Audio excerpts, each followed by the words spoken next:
Kadima Nimulala, NPM 232906110, program studi ilmu hukum, Fakultas Bisnis dan Humaniora. Saya mahasiswa dari Universitas Uniadin. Dalam video saya kali ini, saya akan membahas tentang hukum tata negara yang ada di Indonesia.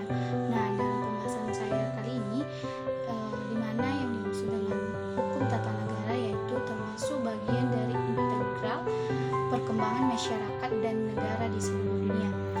Nah, dari zaman kuno hingga masa ini, di seluruh dunia, konsep-konsep hukum tata negara telah menjadi landasan bagi struktur politik, kekuasaan, dan kewajiban dalam suatu negara.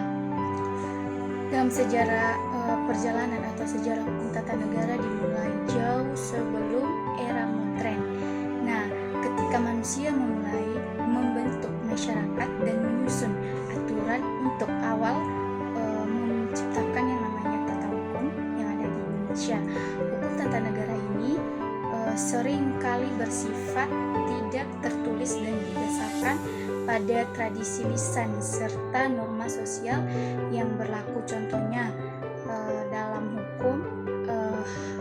hukum Hammurabi di Babilonia kuno, dan yang terkenal karena kode hukum tertulisnya yang mengatur kehidupan sehari-hari. Dan perkembangan hukum tata negara tertulis dan berkelanjutan sering dengan evolusi masyarakat dan sistem politik. Di Yunani kuno, konsep demokrasi muncul di mana warga negara memiliki hak untuk ikut serta dalam pengambilan keputusan politik. Sementara itu, di Roma kuno, hukum tata negara dipengaruhi oleh sistem republik imperium dengan konsisten Romawi menjadi salah satu fondasi bagi hukum tata negara di banyak negara atau yang di negara Eropa. Terus setelah itu pada abad pertengahan ada pengaruh agama menjadi faktor penting dalam pembentukan hukum tata negara. Dia banyak pada negara terutama di Eropa. Hukum kanon yang merupakan hukum gereja Katolik Roma setelah itu memainkan peran besar pada kehidupan sosial dan politik. Setelah itu, di samping banyaknya hukum adat dan sistem feodal juga memengaruhi struktur kekuasaan dan kewajiban di masyarakat feodal. Dan setelah pada zaman modern evolusi politik dan perkembangan pemikiran, filosofi memainkan peran penting dalam pembentukan pada abad ke-18, membawa gagasan tentang hak asasi manusia, di mana hak kedaulatan dalam rakyat dan pemerintahan yang terbatas oleh konstitusi tertulis. Dalam konsep-konsep ini juga, ini kemungkinan menjadi dasar bagi pembentukan konstitusi dan sistem pemerintah di banyak negara di seluruh dunia.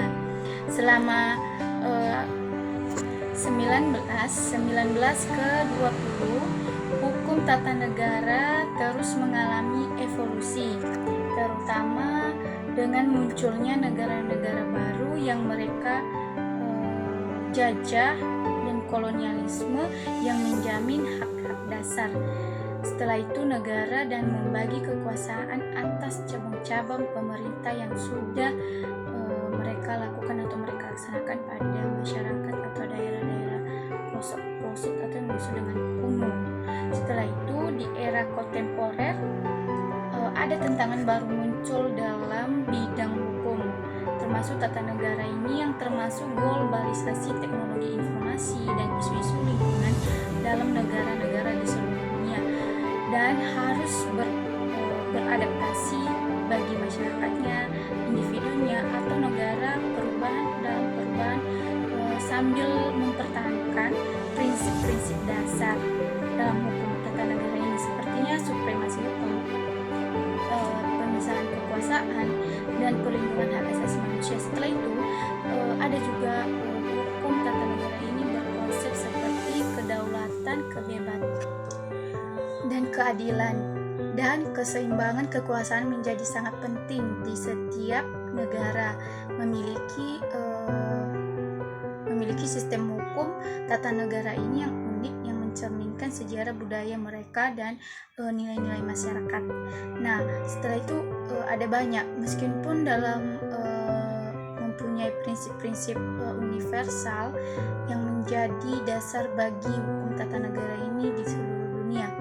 Nah, dalam pengembangan hukum tata negara ini terus berlangsung dengan perubahan-perubahan dan tantangan-tantangan yang terus-menerus muncul di era modern, dan globalisasi telah mengubah lanskap politik dan hukum secara signifikasi dengan meningkatkan interkoneksi antara negara-negara yang menyebarkan ide-ide politik dan hukum secara cepat, mulai dari media sosial dan teknologi informasi.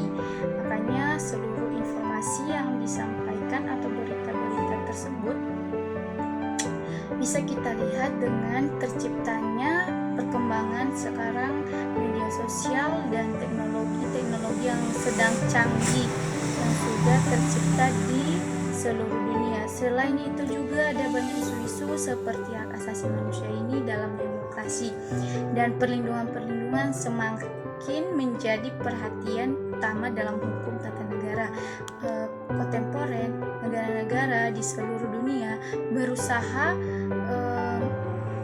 mereka untuk mentuntun zaman sambil tetap mempertahankan nilai-nilai dasar, tetapi keadilan, kebebasan, dan supremasi hukum. Nah, di dalam global pekerjaan ada banyak antara negara dan pembentukan hukum tata negara juga semakin penting. Organisasi internasional seperti Perserikatan Bangsa-Bangsa atau dapat disingkat dengan PBB, dan setelah itu Uni Eropa bisa disingkat dengan UE, dan organisasi regional lainnya. Setelah itu memainkan peran dalam mempromosikan prinsip-prinsip hukum tata negara tersebut yang didemokrasikan, inklusif, dan terbiasa pada hak asasi manusia tersebut. Dan setelah itu sejarah dan cerita-cerita masa lalu atau masa lampau yang terjadi dalam Indonesia atau hukum tata negara ini mencerminkan perjalanan panjang manusia dalam menciptakan struktur politik yang adil dan efisien, dan setelah itu berkelanjutan dari masa lalu hingga masa kini. Dan setelah hukum tata negara tersebut berkembang dan beradaptasi dengan perubahan zaman yang sangat berubah drastis, dimana karena banyak teknologi sekarang yang muncul dengan berbagai model, atau ada komputer-komputer yang lebih canggih lagi yang bisa kita lakukan, yang bisa kita lihat bagaimana perubahan-perubahan yang ada di Indonesia.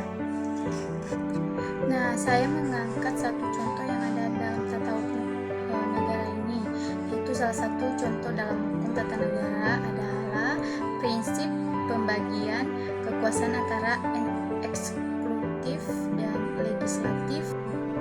Perdata, hukum pidana, atau tata negara ini selalu menjadi contoh seperti eksekutif, legislatif, dan yudikatif dalam sistem pemerintah suatu negara. Misalnya di Amerika Serikat, kekuasaan dibagi antara presiden eksekutif, kongres legislatif, dan mahkamah agung yudikatif.